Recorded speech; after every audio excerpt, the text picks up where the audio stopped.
Did you know that St. Luke's University Health Network, based in the Lehigh Valley, Pennsylvania, has been recognized by the U.S. government as the highest performing health system in the United States for quality? You heard right. St. Luke's #1 recognition affirms our status as the top leader among the most respected healthcare providers in the nation, including Houston Methodist and the Mayo Clinic. To state it simply, if you want to receive the best care when you go to a hospital, come to St. Luke's. Halliday presents, in the red corner, the undisputed, undefeated Weed Whacker Guy. Champion of hurling grass and pollen everywhere. And in the blue corner, the challenger, extra strength Halliday. Eye drops that work all day to prevent the release of histamines that cause itchy allergy eyes. And the winner by knockout is Halliday. Halliday, bring it on. Roger Stone Show on the Red Apple Podcast Network. Welcome. You are now entering the Stone Zone right here on the Roger Stone Show. And of course, it's Mother's Day. Before I get into my remembrance of my own mother, a word on mothers from one Richard M. Nixon. Let's roll it. Nobody will ever write a book probably about my mother. Well, I guess all of you would say this about your mother. My mother was a saint.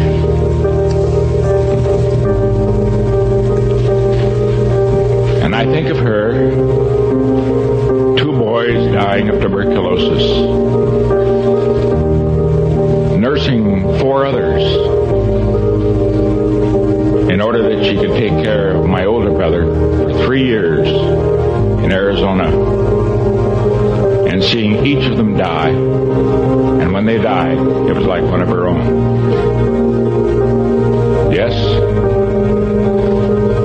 she will have no books written about her, but she was a saint.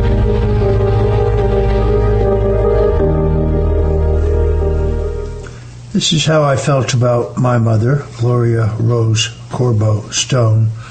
If you ever watched The Sopranos and you remember Tony's mother, well, that was my mother. Sicilian, Hungarian, deeply religious, suspicious, opinionated, tough, and prepared me for the real world. My mother was the oldest of 4 siblings. My grandfather was what was known as a bounder. He abandoned the family early, causing my grandmother to go work as a domestic for some very wealthy people in Darien, Connecticut. That means that my mother, Gloria, raised her 3 younger brothers, Bob, Leroy, and Tom, and she was the disciplinarian and the cook and the home keeper for all 4. In fact, my Aunt Marie, who lived to be 99, passed away just past week. She was the last of the in-laws for my mother. She too was a saint. She too was an extraordinary woman. My Aunt Marie DeMichelis Corbo, a lifelong resident of Norwalk, Connecticut, and actually her wake and funeral services will be this week. It was from my mother that I learned how to cook. And I learned by watching. So my famous Sunday gravy, which is really her famous Sunday gravy, which of course is really my great-grandmother's Sunday gravy. Some people refer to it as sauce. The most important element, of course, is San Marzano tomatoes. San Marzano is, by the way, not a brand of tomato, but is a type of tomato grown in a specific valley in Italy. I noticed a story online this week that Cento, I believe, was being sued over selling San Marzano style tomatoes. But it was my mother who taught me that above all, you had to be very careful in this recipe not to burn the garlic. It's really very simple. You brown some onions until they're translucent in a little bit of olive oil. Then you add the garlic. Now, garlic has a much lower burning point than onions, so you have to be very careful not to burn the garlic. If you burn the garlic well, then you've ruined it and you have to throw it all out and start over again. Then you add a mixture of 1/3 ground beef, 1/3 ground pork. Or in this case, what she would use was the uncased pork sausage, which already has fennel, garlic, and pepper in it. And then if you can take out a mortgage, 1/3 ground veal, and you brown that lightly. And then you put in 2 or 3 cans of San Marzano tomatoes with the juice. And then this was her secret, 1 can of tomato paste and a like amount of water using the tomato paste can filled with water, adding oregano, basil, salt, and pepper to taste. And you cook that for about 4 hours. That was my mother's famous Sunday gravy. We still enjoy it every Sunday, and I think of my mom every time I make it.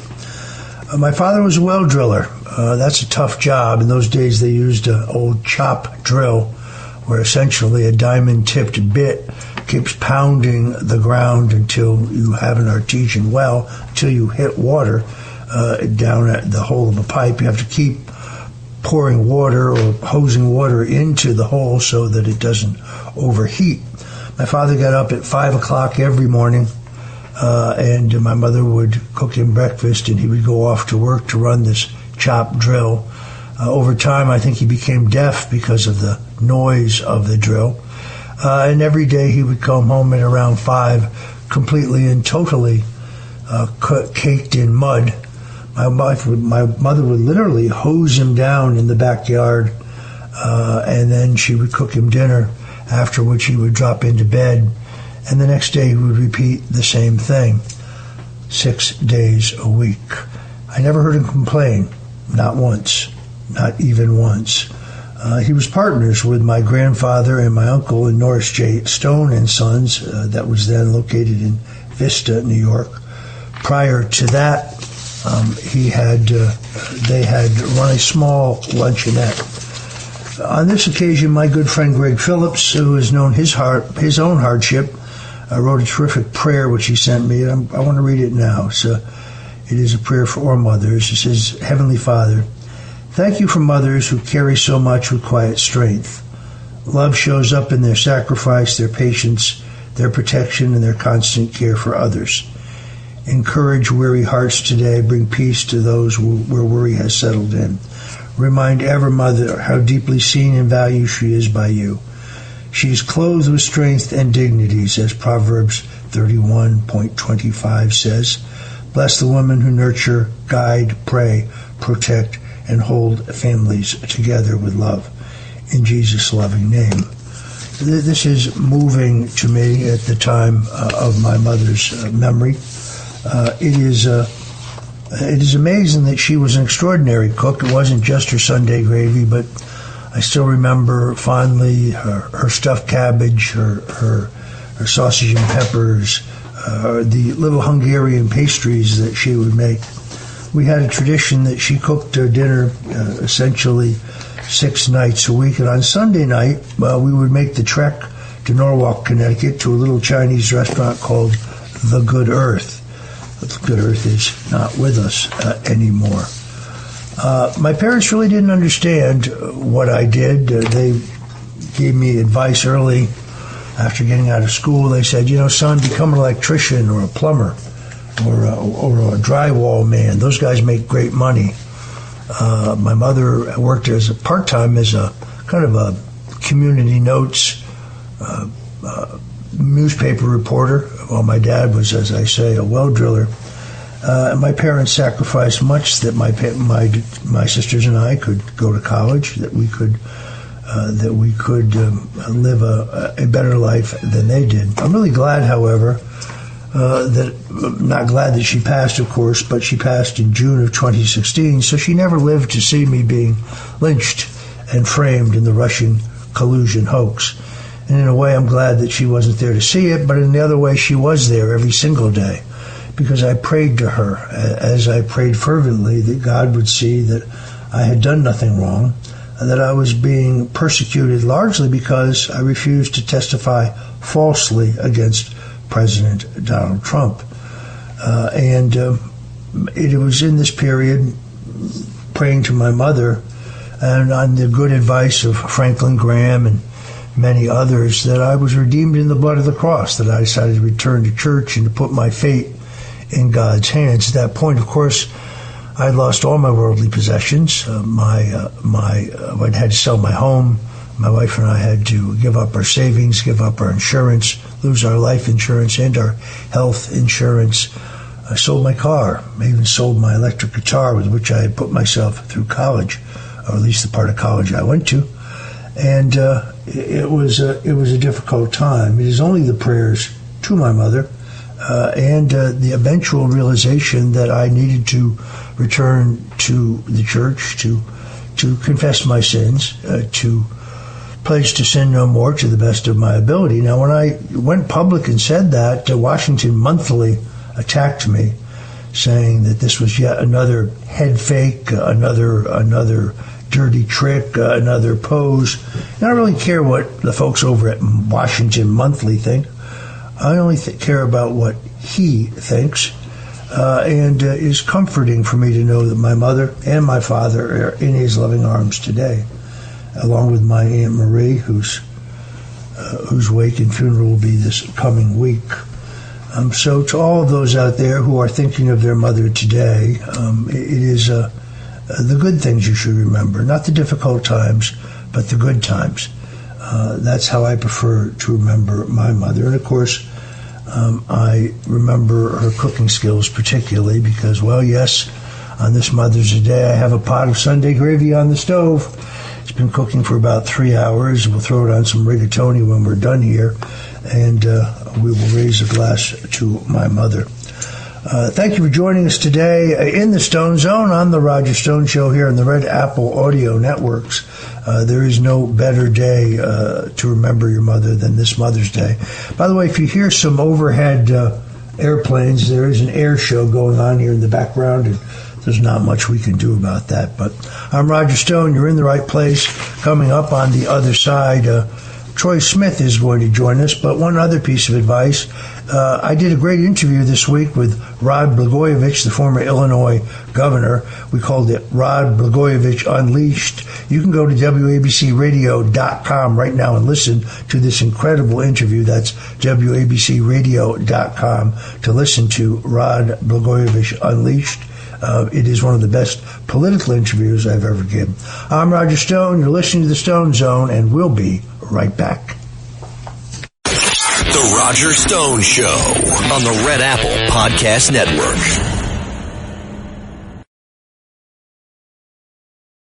The Roger Stone Show. Entertaining and informative on the Red Apple Podcast Network. Welcome back to the Stone Zone here on the Roger Stone Show. I don't know about you, but I am outraged that disgraced Federal Reserve Chairman Jerome Too Late Powell has signaled that he won't step away from power quietly, announcing his plans to remain as a Federal Reserve Board governor even after his term as chairman expires on May 15th. This is the first time in 113 years of the Federal Reserve. Only twice before in that 113 years, in 1948, when the Fed chairman, a man named Eccles, passed, President Truman specifically asked the chairman to stay on in that emergency, and then one other time in 1916. But the real crime here is that Jerome Powell, for political reasons, has not cut interest rates on the American people commensurate with the unemployment rate and the inflation rate. In other words, when he cut rates for Joe Biden, he did so despite the fact that the unemployment rate and the inflation rate were both lower than they are today. So, higher than they are today. So, again, this is disgraceful, almost as disgraceful as the fact that when the other Fed board governor, Lisa Cook, was found to have cheated on her mortgage, have engaged in mortgage fraud, for which I assure you, either if you or I did, we would be sent to prison. When she sued over this, the D.C. court system sent that trial to a judge who was her sorority sister in an all-African-American women's sorority. Two-tiered justice system, anyone? Anyway, we have a great show for you coming up. My good friend Troy Smith, slingshot.news, the editor and publisher of that great website. We're going to talk about Barack Obama's outrageous claim that the Department of Justice should not be weaponized and used against political enemies. Talk about chutzpah. We're also going to talk about this alleged rapprochement between Governor Ron DeSantis and Donald Trump. Reading about it in the Wall Street Journal. Also reading about it over at Newsmax. So both those stories are wrong, in my opinion. Those are what are known as puff pieces, largely fiction. Seems to be what the reporters want to have happen rather than what it really is happening. So we're going to get into that. And then I once again want to focus on the question of Corey Mills. Corey Mills is the congressman from Florida's 7th District. This is a national story. Well, it's largely because Republicans control the House by a mere 3 votes. I think because of the death of a member, it may be 2 votes today. But Corey Mills, very clearly involved in physical violence against 2 different women. He lied to President Donald Trump, said that there was no restraining order against him by one of those 2 women. I've produced that exact document, that restraining order, online. And even though we had a redrawing of congressional districts in Florida, the 7th District, represented by Corey Mills, has not changed significantly. If he's the Republican nominee in that district, he will be defeated. It's not just his violence against women. It is not just the lies about his military service and his post-military service. This is a walking disaster. And if the House doesn't expel him, or if he doesn't just simply at this point announce that he's not going to run for re-election, we're going to lose that seat, and we can't afford to lose that seat given the stakes that we are facing. So we're going to be talking about all of that with my good friend Troy Smith from slingshot.news on the other side. In the meantime, you are in the right place if you love politics. I'm Roger Stone. We're in the Stone Zone right here on the Roger Stone Show on the Red Apple Audio Networks. Don't go away, because we'll be right back. The Roger Stone Show on the Red Apple Podcast Network. Adobe Firefly is the all-in-one creative studio with AI-powered image and video editing for today's creative process. Built for creators of every kind, Firefly helps you generate, edit, and experiment fast. Because the asks aren't getting smaller, the budgets aren't getting bigger, and the timelines, oh yeah, still tight. With all the best creative AI models in one place, Firefly brings your ideas to life. Unlock a better way to make with Adobe Firefly. The Roger Stone Show. Entertaining and informative on the Red Apple Podcast Network.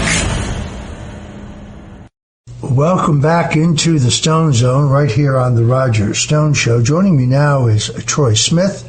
He was for a long time my co-anchor of the Stone Zone when it appeared at rumble.com. Then when I came over to radio, he went out and expanded slingshot.news, which is one of the most important and I think influential alternative news websites in the country. Troy, welcome back to the Stone Zone. Roger, it's always an honor to be here with you. So, Barack Obama gave an extraordinary interview to Stephen Colbert. You remember him, the guy who used to be funny but really isn't anymore, whose show was recently canceled because it was losing about $30 million a year. It's probably because nobody was watching. Certainly nobody was laughing. And I think there was too much focus on the first part of Obama's comments where he said the Attorney General should not be directed by the President of the United States. Now, the Constitution actually says quite differently. The Attorney General works within the executive branch, and presidents as diverse as John Adams, John Kennedy, Franklin Roosevelt, and, of course, Barack Obama himself directed their attorney generals to bring prosecutions against certain individuals. But it's the second part of the interview that I don't think got enough attention. Let's roll that if we may.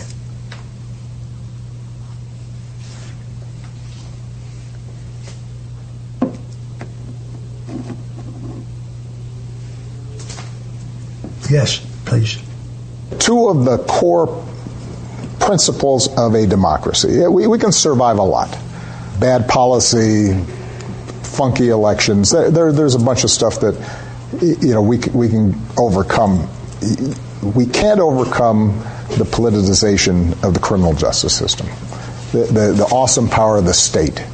You can't have a situation in which whoever's in charge of the government starts using that to go after their political enemies or reward their friends, right? So another power, maybe I'd say. Troy, this blows my mind. This is kind of how stupid does he think we are? This is Barack Obama, who helmed a seditious conspiracy that began in the Oval Office in July of 2016, in which they cooked up the whole Russian collusion hoax, also known as the Clinton plan, to try to delegitimize President Donald Trump's election as president based on the false claim that the Russians had somehow interfered in an attempt to help him get elected, for which there was no evidence whatsoever. They used two pieces of totally fraudulent, fabricated evidence, the so-called Steele dossier. That's the famous report paid for by Hillary Clinton that falsely claimed that Donald Trump had dallied with Russian prostitutes and watched them urinate on a bed that had once been occupied by Barack Obama on a trip to Paris when he was president. It turned out to be a complete fraud. In fact, Hillary Clinton's campaign was fined hundreds of thousands of dollars for disguising the expenditure for this fake report as quote-unquote legal fees, and the false claim that the Russian intelligence had hacked the Democrat National Committee, for which there is no evidence whatsoever other than the claim by John Brennan, one of the other plotters. So I want to get your reaction to this because it really boggles the mind. Obama either thinks that the American people are stupid or that our attention span is so short that we can't recognize that nobody weaponized the criminal justice system for political purpose and tried to destroy his enemies more than Barack Obama himself. Absolutely, Roger. And speaking to you on this topic hits home particularly because you were a victim of this political justice system that's been pushed by the Democratic Party for so long. And, Roger, I like to think that Obama likes to set the table. And I think you see this time and time again. He often pushes political points that he knows are going to be beneficial to him down the line. And we have to look at his activity recently meeting with world leaders. There's videos of him meeting with world leaders across the world. During Biden's administration, we saw clips of him in the UK and other places meeting with world leaders. He is in violation of the Logan Act in every sense of the word. He's been violating it for many years. But as we head into these midterms, the Democrats who, since Obama, Roger, you know this better than anybody, have really failed to replace him as a leader. So what are they doing? They're turning back to this same man once again. The man that brought you Benghazi. The man that brought you IRS targeting of conservative organizations. The man that brought you Operation Fast and Furious.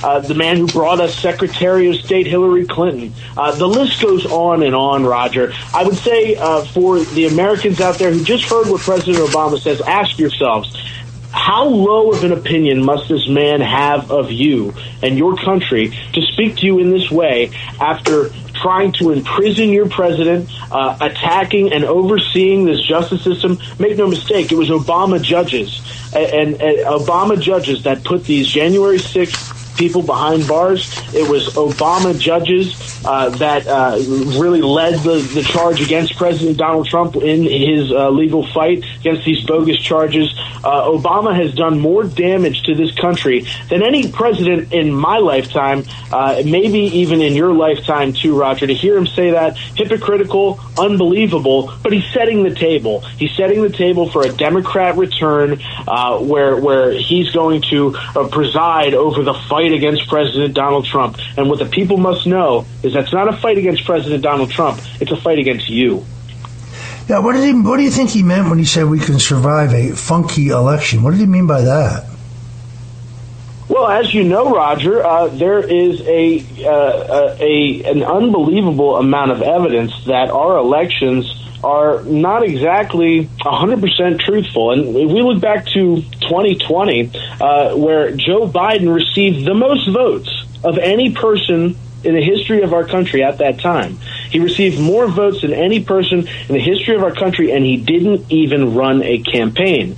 So I think what you have there, Roger, is a soft admission that perhaps, as time has gone on, these people feel more comfortable revealing things. We remember the Time magazine piece that was published after the 2020 election, in which they bragged about mobilizing Democrats across the election administration infrastructure around this country, in voting precincts across the country, utilizing big tech money to pump Democrat numbers, to fund ballot harvesting initiatives, to juice the mail-in voting for Joe Biden, and to give us the most destructive 4 years in the history of our country. We can really view Biden's second term as Obama's third term, Roger. And I think as time goes on, it's kind of interesting, isn't it, that Biden, who was president more recently, of course, maybe due to his health and whatnot, is not speaking, but Barack Obama is. That tells you a lot about who was actually running the show when Joe Biden was president, doesn't it? Yeah, no, I think it's abundantly clear. Unfortunately, through most of his presidency, Joe Biden was a diaper-wearing vegetable who was, I think, heavily sedated through much of it. And I actually feel sorry for him. I think his son and his wife and others in the Democrat Party, up to a certain point, were using him, despite the fact that he was in both terrible physical and mental health and in decline. I can't forget how Jack Tapper viciously attacked Lara Trump when she raised the question about Joe Biden's mental fitness for the job, when, of course, she turned out to be exactly right.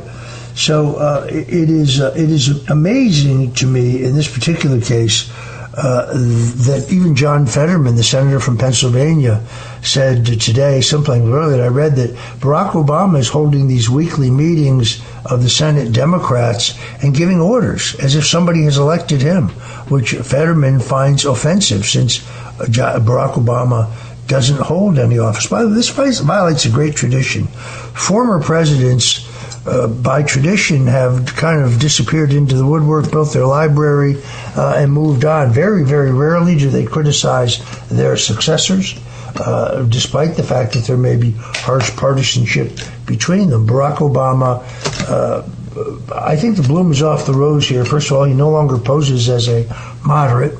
And what's really interesting is the way his wife's podcast, Michelle's own podcast, is a gigantic flopperoo. There is nobody watching. So if these people are so incredibly popular, the most popular Democrat in the country, allegedly, why is her audience so small? Or were these things manipulated from the very beginning, which is really what I think. Well, Roger, I think, we have to look at the manufacturing of the image that is done for Democrat politicians. When we look at the Obamas, you look at these bloated biographies that they release that are read essentially by nobody. And then you look at the millions of dollars that they've received for those biographies, even though nobody read them. Now, if you or I released a book, Roger, and nobody wanted to read it and then nobody cared, we wouldn't make a dime. But because it's the Obamas, and there's deals behind the scenes that I'm sure have political implications, that these people receive millions of dollars. And not only that, Roger, but there's the Netflix side of this thing, where the Obamas have been given a pass over the last decade or so. They've now moved out on their own to produce content, movies, television shows that go directly into the homes of Americans.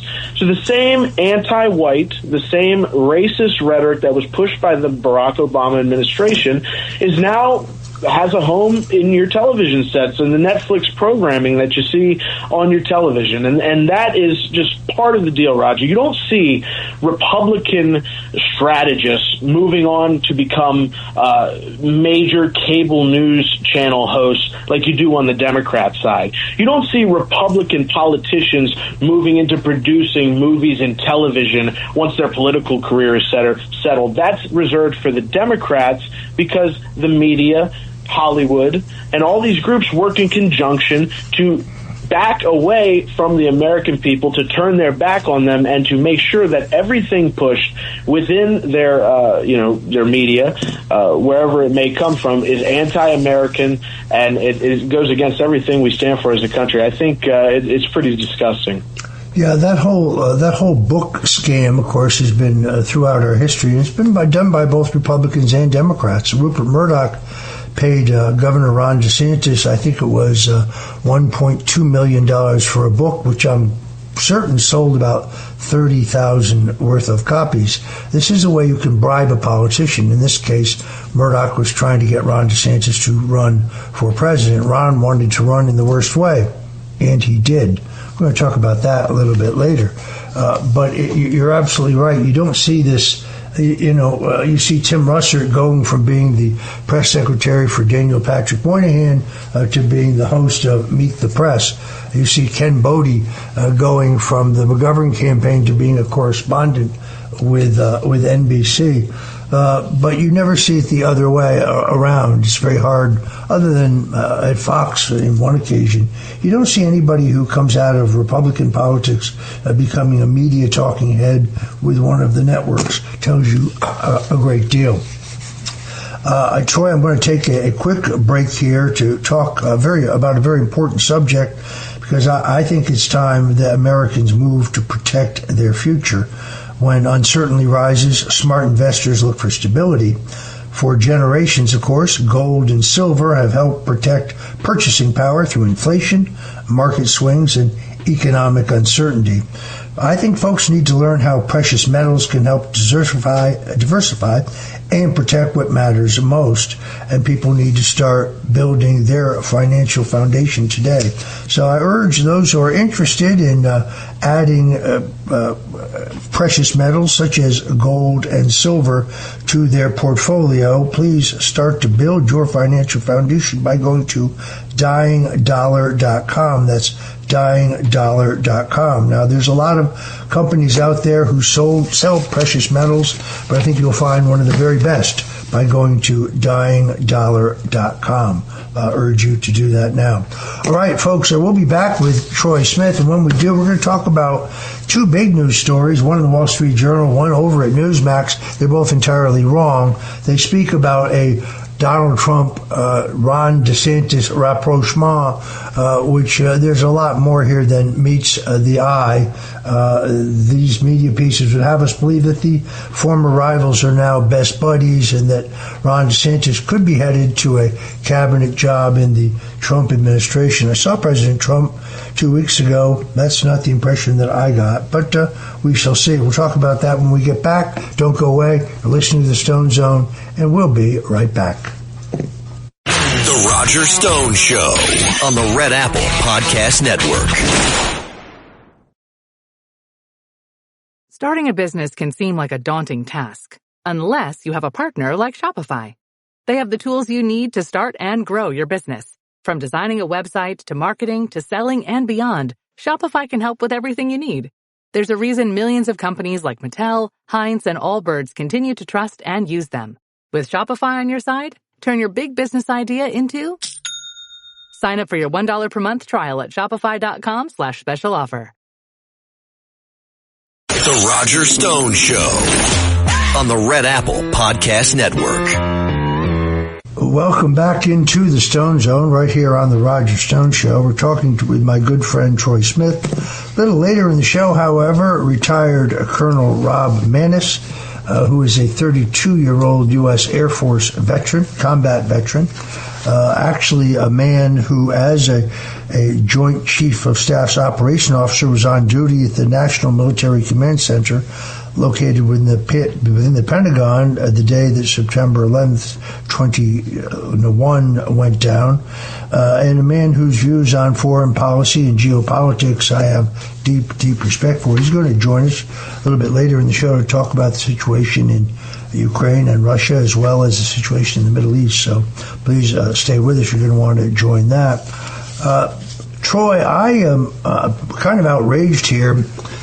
because there's an obvious effort to try to rehabilitate Ron DeSantis. Now, just to set the stage for our discussion, which we'll continue on the other side, Ron DeSantis was an undistinguished congressman with a cheap suit and a bad haircut when he ran for governor in 2018. He'd actually planned to run for the U.S. Senate, had announced for the Senate when Marco Rubio announced his intention to resign. Rubio then, under pressure from party leaders who feared losing the state, reversed himself, decided to run for another term, which, of course, was a good decision because it led to being one of the most effective secretaries of state in American history. That meant Ron DeSantis had to drop down and run for governor in a state where he knew nothing whatsoever about state elections. He was running behind 53-8 in the polls, running against the state agriculture commissioner, Adam Putnam, who had also served in Congress. His campaign coffers were entirely empty, and he was having a hard time getting traction. Now, unbeknownst to Donald Trump, DeSantis, who was elected in 2014, had actually refused to endorse Donald Trump in 2016.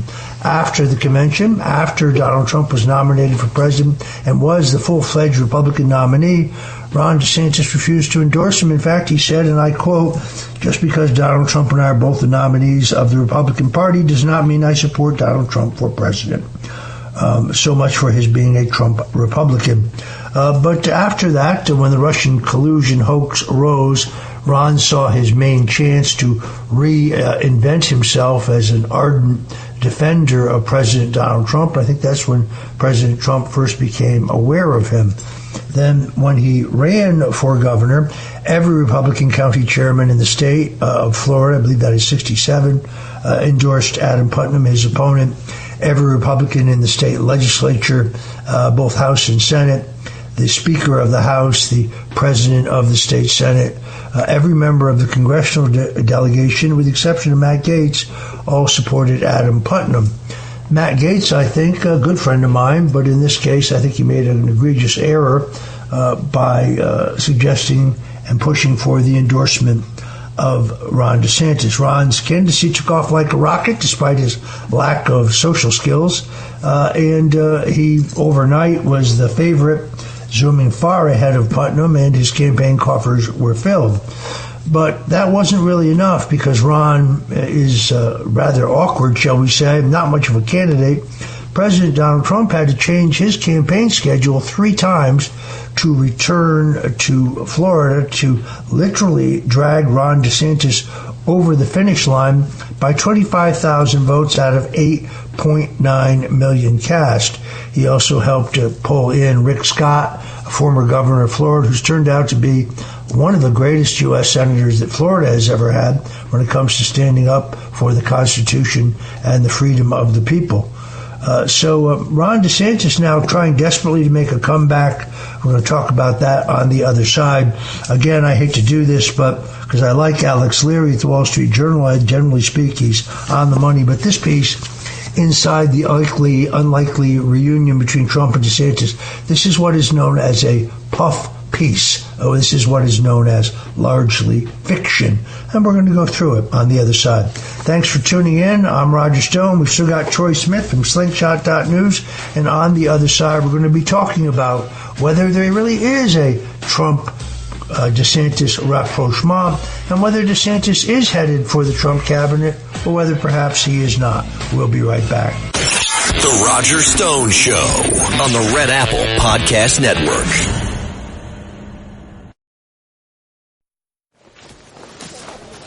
How are you? Ready to go for a run? Running connects us to a rush of energy that flows through our world. The cheers of friends that unlock a new gear within us. The intersection of interests that inspires a run crew. The support that gets you over the finish line. Connection is why we move forward and what inspires us to keep going. Let's run there. Learn more at brooksrunning.com. Whether it's a movie night or just midday, Skinny Pop is a salty snack that keeps on giving. Made with just 3 simple ingredients for an irresistibly delicious taste and a large serving size that lasts. Deliciously popped, perfectly salted. Skinny Pop, popular for a reason. Shop Skinny Pop now.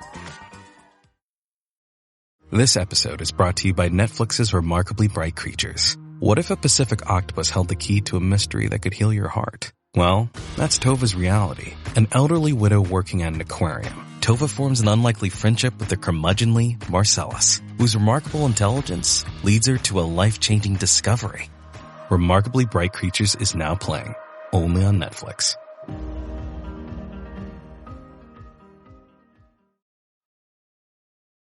The Roger Stone Show. Entertaining and informative on the Red Apple Podcast Network.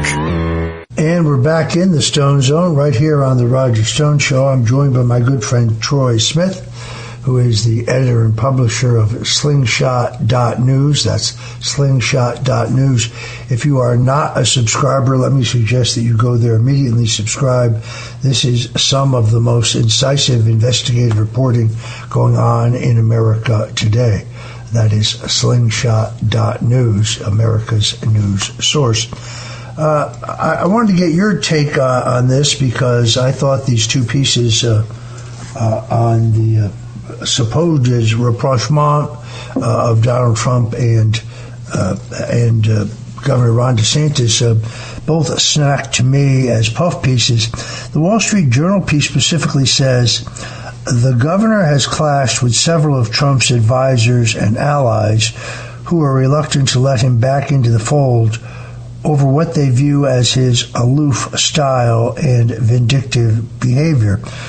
That's entirely incorrect, although I would admit to you that he has both an aloof style and a vindictive behavior. The reason I don't want him back in Trump's orbit is because he repaid Donald Trump's patronage with treachery, because Donald Trump literally made this man, he catapulted him to the Republican nomination for governor of the Sunshine State, and then he literally had to drag him across the finish line in a close election where he won by 25,000 votes out of 8.9 cast. And the way he repaid this was by challenging Donald Trump for the 2024 Republican nomination.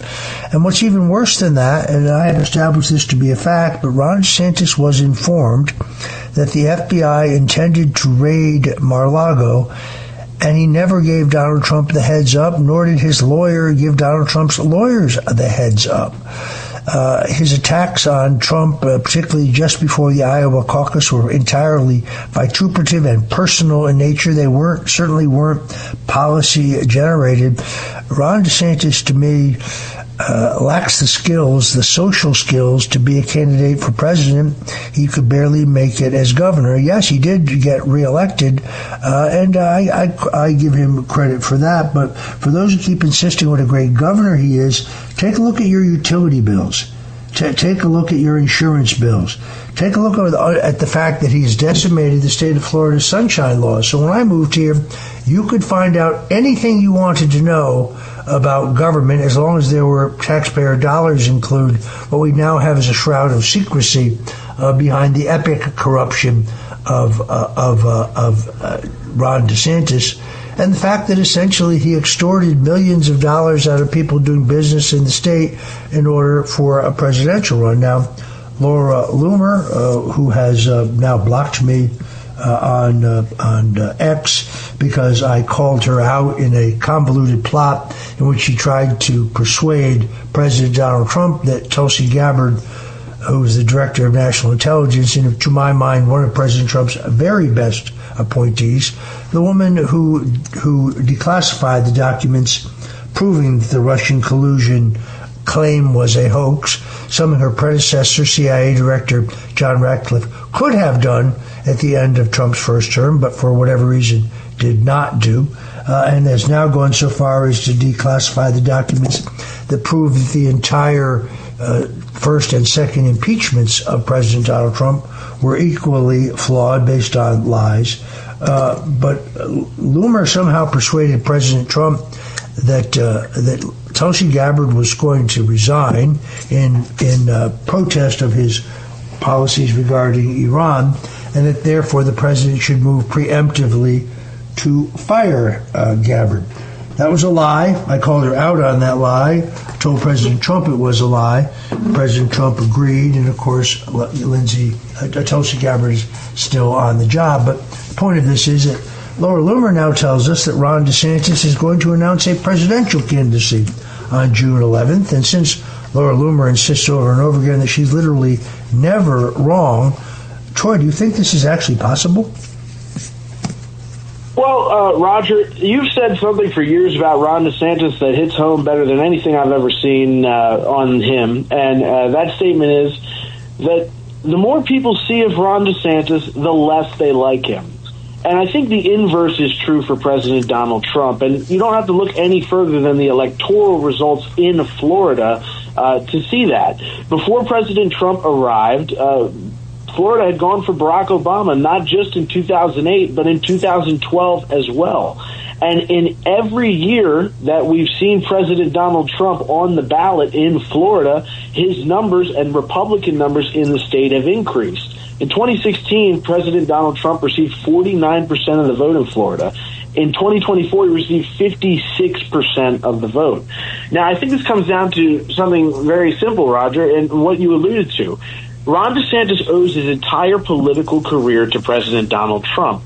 And what has he done in return? Well, he's backstabbed him by trying to run for president in 2024.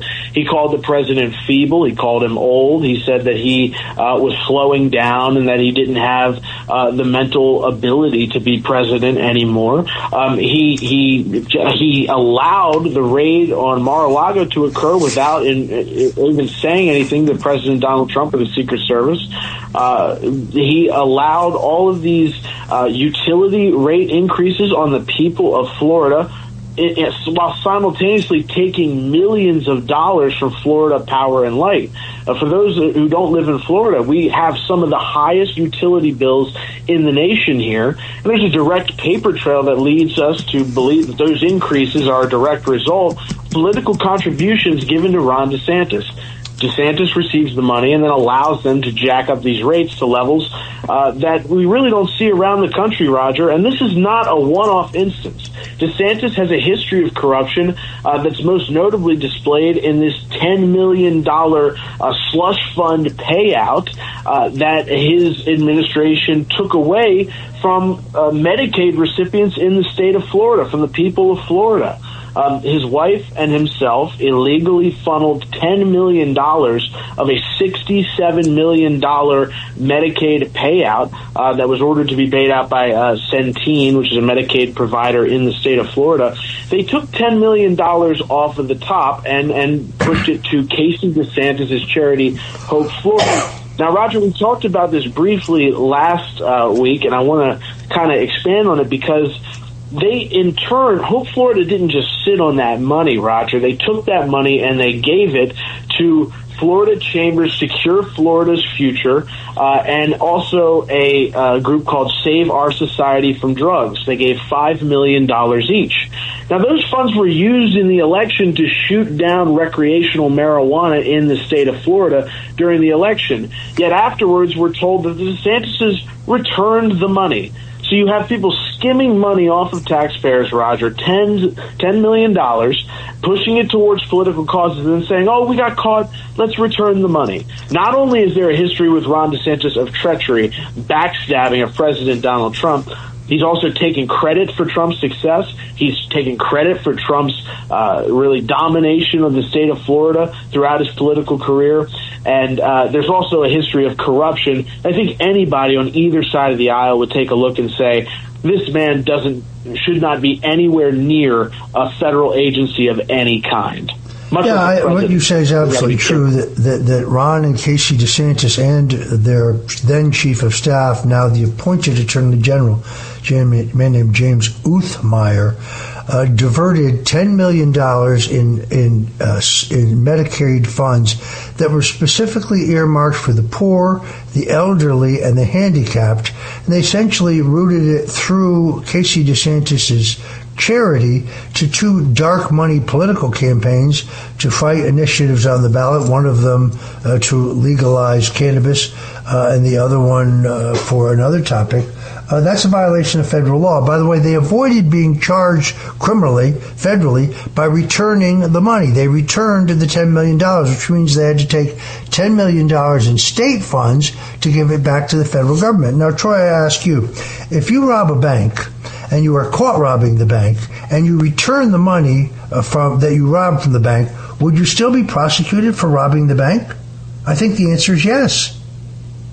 Absolutely, Roger. And not only that, but what of the $10 million that they dispersed to these groups? Those groups still received the money and still worked against the people of Florida to push the agenda of the DeSantises. So how exactly is that rectified by them returning the money? They stole $20 million from the people of Florida. If we're going to use honest accounting here, Roger, because the extra $10 million that they used to pay back the people is not the money that they skimmed off the top. The money that they skimmed off the top went to these dark money political groups, which, as you know, don't just sit on the money. They spend it, and they spent it to the tune of $5 million apiece. That doesn't just go away, and I don't see how they could avoid federal charges. We need an investigation into the handling of this entire operation because, there needs to be accountability for this. There needs to be answers for it. If we want to go even deeper on this, Roger, in the Tampa Bay Times in 2019, we're talking about, people receiving payouts and all this stuff. It was revealed that Ron DeSantis had charged Duke Energy executives $100,000 to play golf with him. So this is just as the governor of Florida. You can only imagine what this guy would be doing if he were the attorney general or something. In August of 2024, the Public Service Commission, whose members are appointed by the governor, approved a settlement allowing Duke Energy Florida to increase base electric rates by $203 million in 2025 and $59 million in 2026. So there's a history, there's a pattern. You can only imagine what this guy would be doing. It would be Hillary Clinton pay for play all over again if Ron DeSantis were to ever find his way into the Trump administration. And being that you've written the definitive book on the Clintons, Roger, you could probably speak to that this pay to play thing. This is textbook establishment politician. The Clintons did it. Now Ron DeSantis is doing it. Well, an Axios reporter, Mark Caputo, reported last week that while visiting the Trump International Golf Course that Ron DeSantis literally was begging President Donald Trump for the job of Attorney General. Frankly, with his indictment of James Comey, an FBI director, I think acting Attorney General Todd Blanche is a much better choice. And he's now doing a number of things that should have been done earlier in the administration. But I think that the prosecution of Comey for his 86-47 shell formation that he would like us to believe he just happened to stumble upon on a beach walk, I think that is a righteous prosecution, and there's no vacancy right now to be Attorney General. When we come back, I want to talk about Corey Mills. You've written a number of incisive stories about Corey Mills. Corey Mills, a member of Congress from Florida. This is a national story because he endangers Republican control of the House. We'll be right back with Troy Smith to break it all down right here at the Stone Zone. The Roger Stone Show on the Red Apple Podcast Network. Fox News is now streaming live on Fox One. When news breaks, we don't just report it. We go beyond the headlines to get the full story. Get live coverage, in-depth analysis, and perspectives from the voices you trust, all in one place. Whether you're at home or on the go, stay connected to the stories shaping our world. Stream Fox News on Fox One. Download today. The Roger Stone Show. Entertaining and informative on the Red Apple Podcast Network. And you're back in the Stone Zone on the Roger Stone Show. We're talking to Troy Smith, the editor and publisher of Slingshot.News, America's news source. I want to focus on Congressman Corey Mills. Corey Mills is a Republican representing Florida's 7th District. Now, he's been endorsed for re-election by President Donald Trump, but according to a piece that you wrote, that's because he lied to the president, claiming that there was no restraining order filed against him by a woman that he evidently got physically violent with.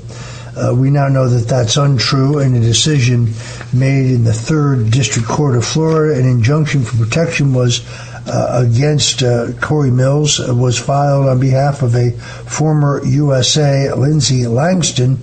The injunction was approved by Judge Fred Koberlein Jr. and remains in effect until January 1st of this year, preventing Mills from committing any acts of domestic violence and stopping him from being within 500 feet of his victim. This is the second incident. There was a previous incident involving a woman named Sarah Raviani who called law enforcement in February of 2024, claiming that Mills had assaulted her.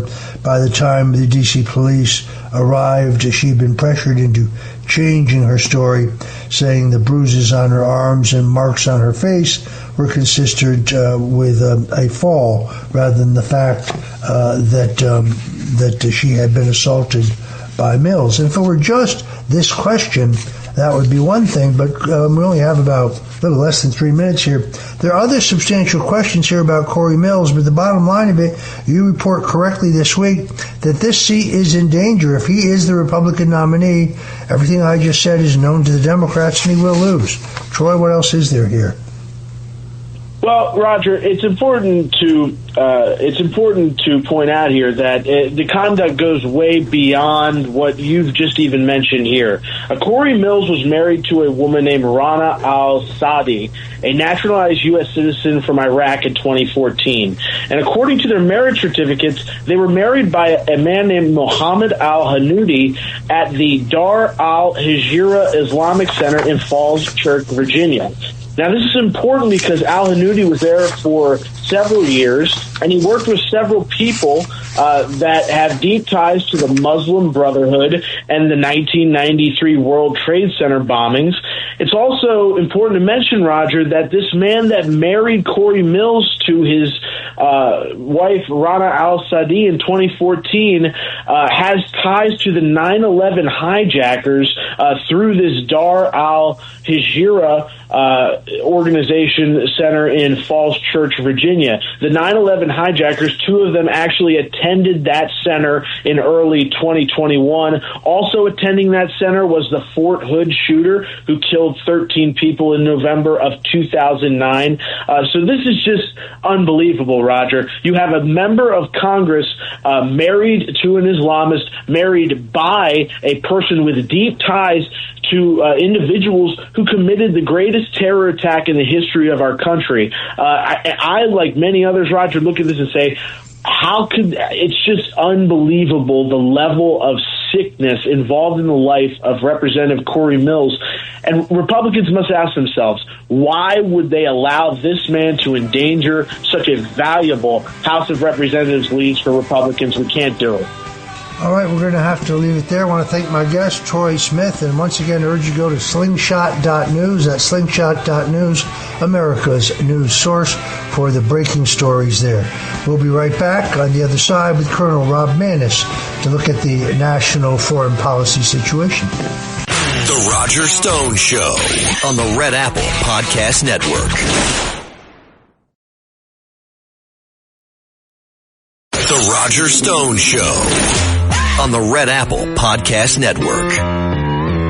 Welcome back in the Stone Zone, right here on the Roger Stone Show. It is, of course, Mother's Day, and I can't stop thinking about my own mother, Gloria Rose Stone.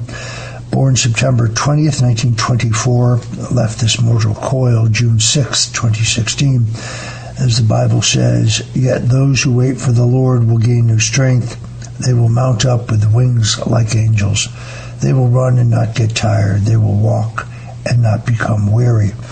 I'll be thinking of my mother when we have that Sunday gravy over rigatoni with some nice Chianti a little while after the show. And with every bite, I'll remember her love and her strength and her support. Joining us now is one of my favorite guests, Colonel Rob Maness, who is retired 32 years as a U.S. Air Force combat veteran, rose to the rank of colonel, but also one of the shrewdest and most informed geopolitical thinkers that I have come to know. His Substack is indispensable. If you don't follow him on Substack, I strongly recommend that you do. Colonel Maness, welcome back to the Stone Zone. Thanks for having me on, Roger. Good afternoon and happy Mother's Day to all the moms out there. It has been too long. So this announcement by Vladimir Putin that the Ukraine war is coming to an end, what do you think he meant like that? And what is your assessment as to what's going on in this continuing struggle between Ukraine and Russia? I think it's a significant statement, Roger. He hasn't really been one to even lead down the road of potentially ending the conflict unless all of their strategic objectives have been met, and they continued along that storyline. But I also believe that, he sees the opportunity with President Trump in office for for want of a better term, an economic deal for Russia, and more likely the opportunity for Russia to come back into the fold of the community of nations and be treated respectfully like a near peer of the United States as they once were a superpower. But I also believe that he sees this opening on the ground because, it is a grind, as you know, that with modern technology, it is a grind that is very similar to the World War I fronts, but with all of this really deadly and sophisticated and successful capability, like the drones with fiber optic lines and those kinds of capabilities. And he's taken a lot of casualties, and so are the Ukrainians, for sure. But I think all of these things are being weighed by the Russian president, but especially the presence of President Trump now back in office, and obviously they've been talking.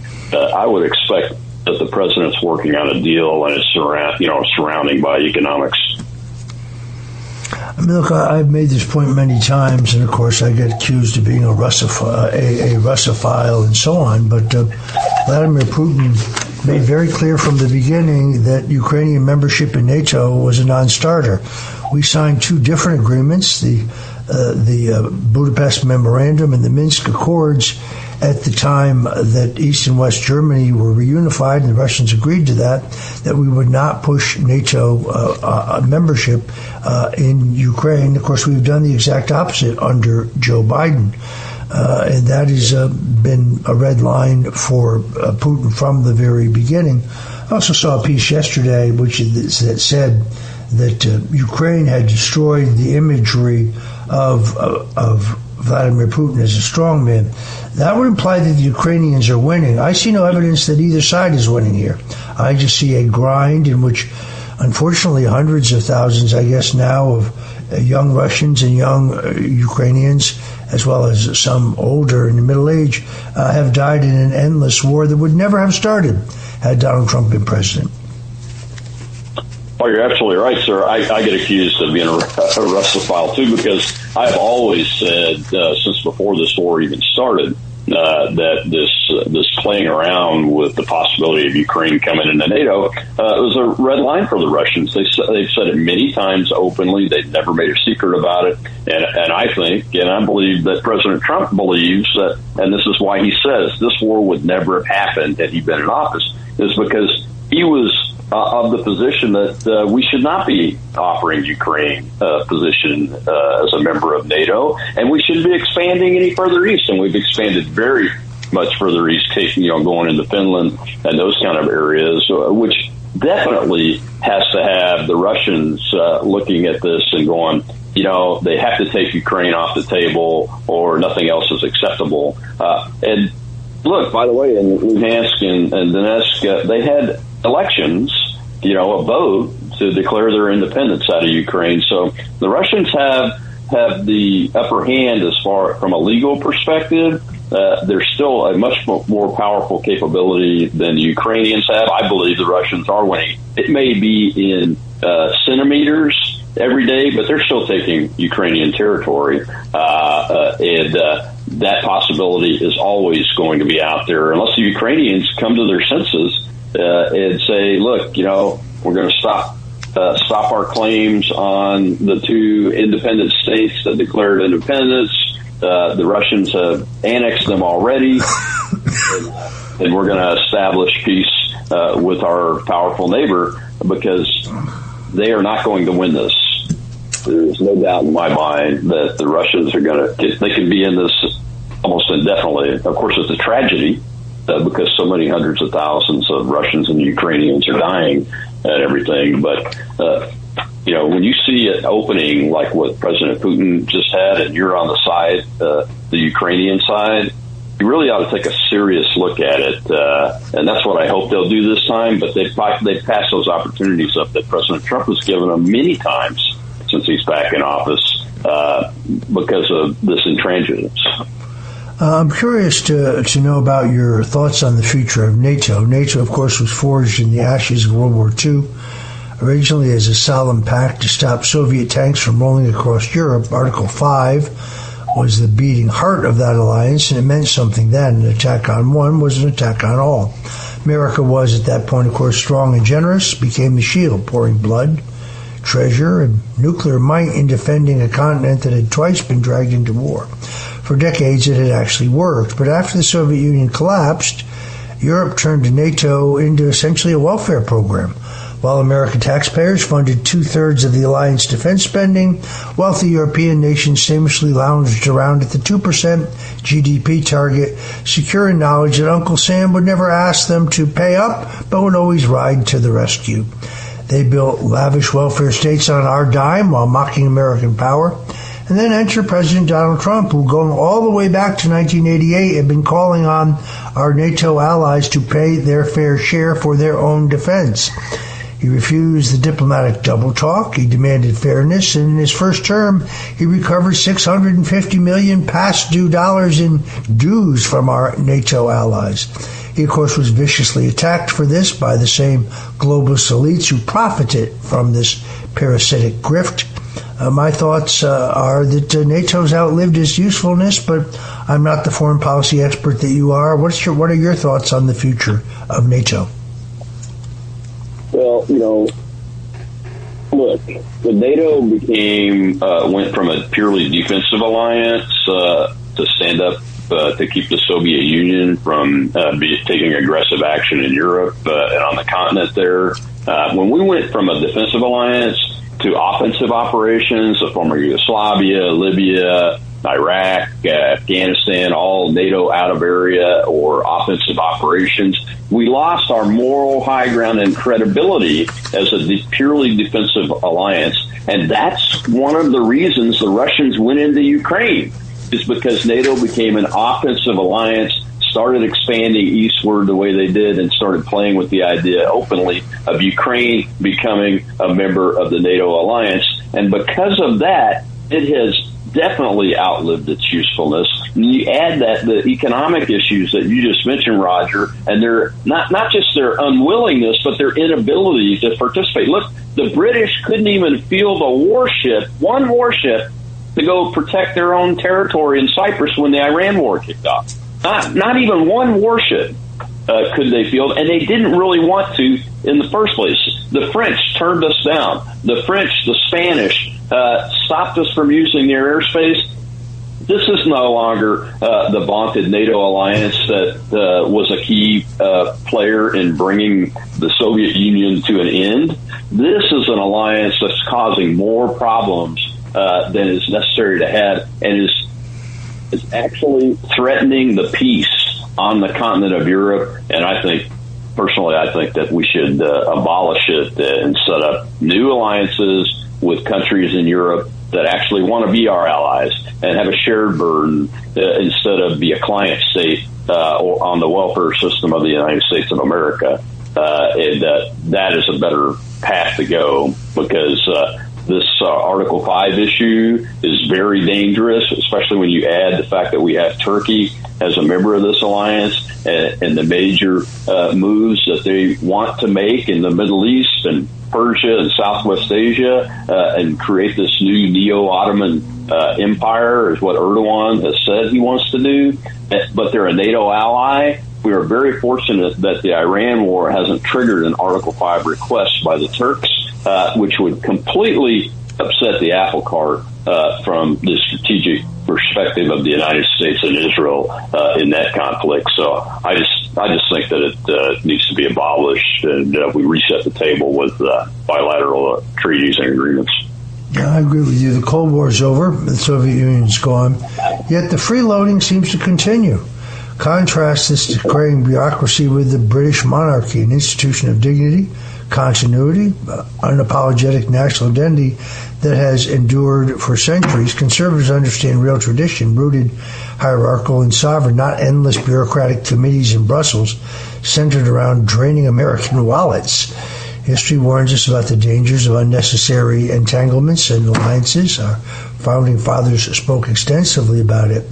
I agree with you. I think it's time for the NATO alliance to go bye-bye. It no longer serves us. We do have countries in Europe who are our loyal allies. In some cases, they wouldn't even let us use our own bases in their countries during this attack on Iran, which is really what I want to shift to now.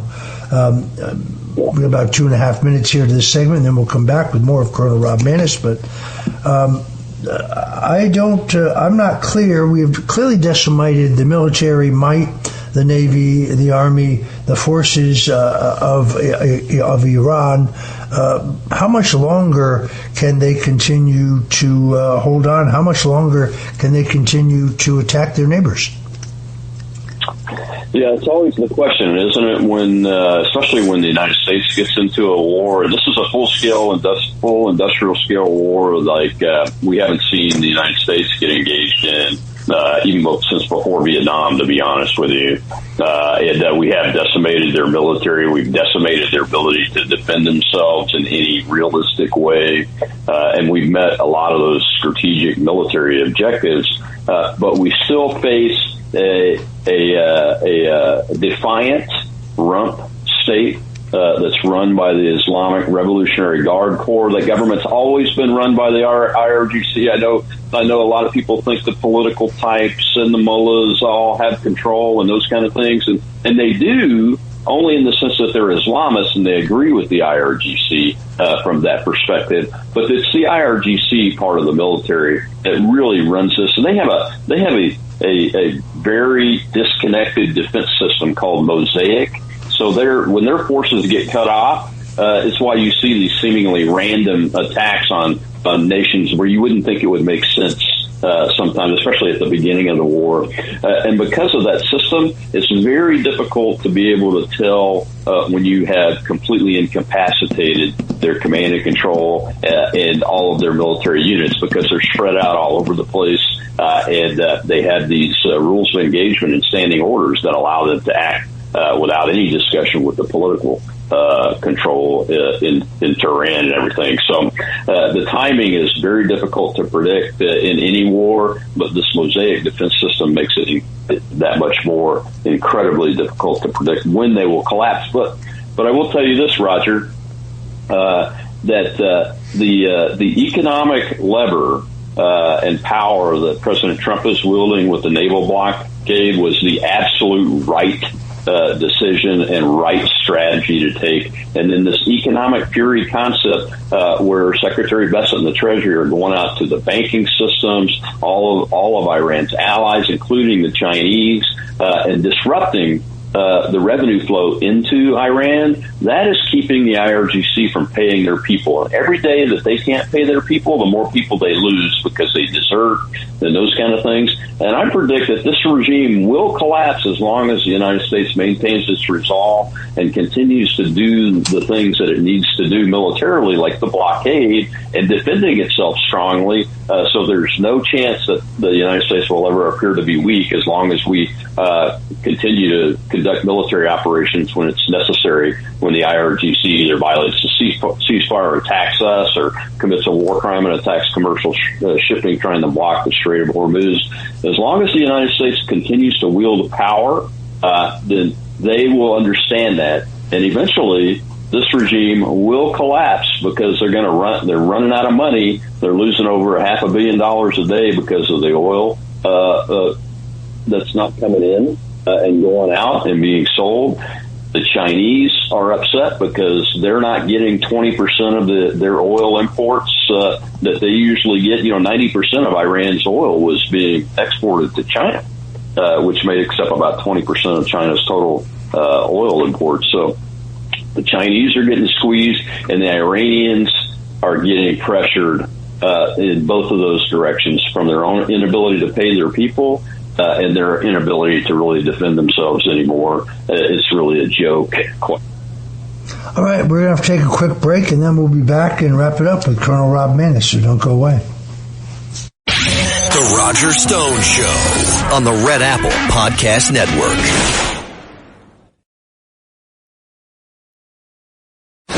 Roger Stone Show. Entertaining and informative on the Red Apple Podcast Network.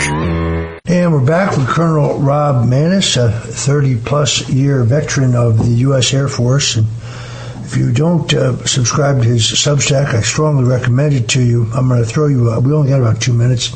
What do you see as the future of Cuba? Given the fact that with Venezuelan oil now going to Cuba, no longer going to Cuba, they seem to be at a real disadvantage. So give us your quick take on Cuba, if you would.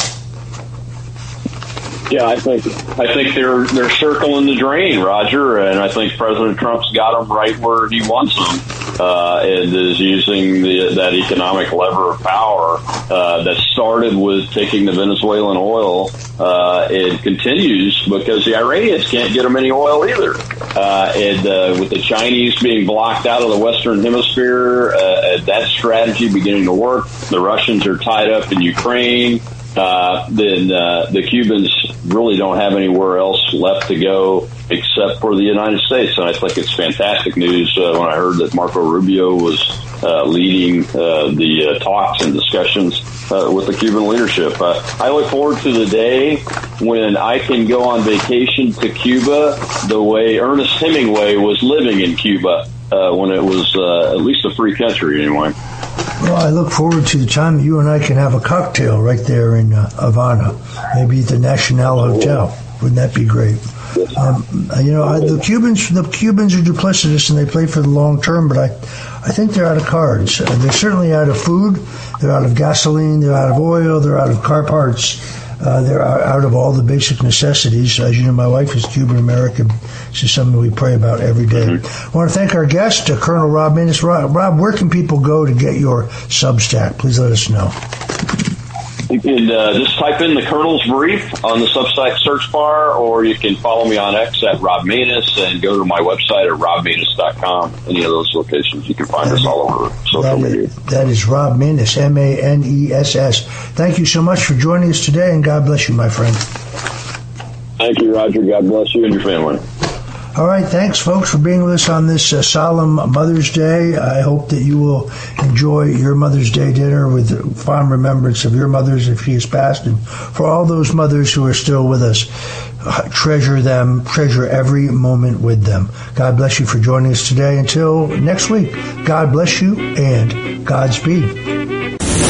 Thanks for listening to The Roger Stone Show. You can hear The Roger Stone Show Sunday afternoons at 3. If you like the podcast, share it with your friends and listen anytime at WABCRadio.com and download the WABC Radio app. Hit that subscribe button on all major podcast platforms. Plus, follow WABC on social on Instagram, TikTok, Facebook, and X. See you next time for a new episode so you never have to wonder. What the heck is going on here?